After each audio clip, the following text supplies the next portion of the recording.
Voilà, donc on a été invité aujourd'hui dans le cadre du symposium qui avait pour thème les ressources naturelles, l'économie sociale et solidaire, comment est-ce qu'on va en faire, comment les ressources peuvent être un levier dans l'atteinte des objectifs du PSE, du plan Sénégal émergent.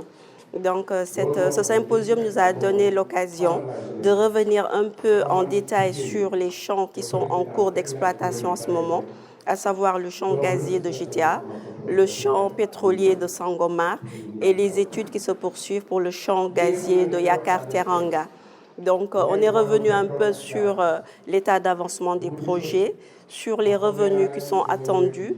Et après, ça nous a permis de voir, compte tenu des recettes additionnelles qui vont être générées, comment l'utiliser à travers les différents axes formulés du plan Sénégal émergent et vraiment avoir un impact positif sur la stratégie de développement économique et social du pays. Donc, pour l'heure, les recettes qui sont générées sont estimées en termes de bénéfices à 55% pour ce qui est du pétrole de Sangomar et à 64% pour ce qui est du gaz de GTA.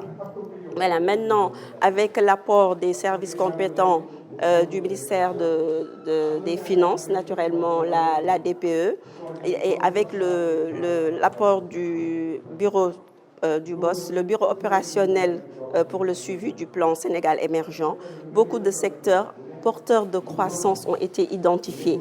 Et parmi eux, nous avons vraiment l'agriculture, l'eau et assainissement, éducation et santé, l'élevage. Donc vraiment, ce sont des secteurs sur lesquels, si on fait un investissement avisé, on pourra avoir des retombées vraiment économiques et vraiment des retombées sur le mieux-être des populations sénégalaises. Voilà, donc je crois que d'abord, il faudrait faire une mise au point. Effectivement, on constate tous qu'il y a une rareté des produits halieutiques, mais cela impacte tout le territoire national. Donc, on ne peut pas imputer ça directement au début, au moins au développement des produits pétroliers ou gaziers.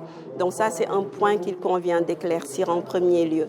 En deuxième lieu, effectivement, il faut qu'il y ait un accompagnement des pêcheurs, d'une manière générale, en tout cas des acteurs de la filière pêche. Et je pense qu'en exploitant bien l'étude d'impact environnemental qui a été faite avant la signature, de la décision d'investissement, il a été déjà préconisé des mesures pour accompagner un peu et minimiser les risques qui peuvent impacter les populations riveraines. Donc, dans ce cas, les pêcheurs ne feront pas exception.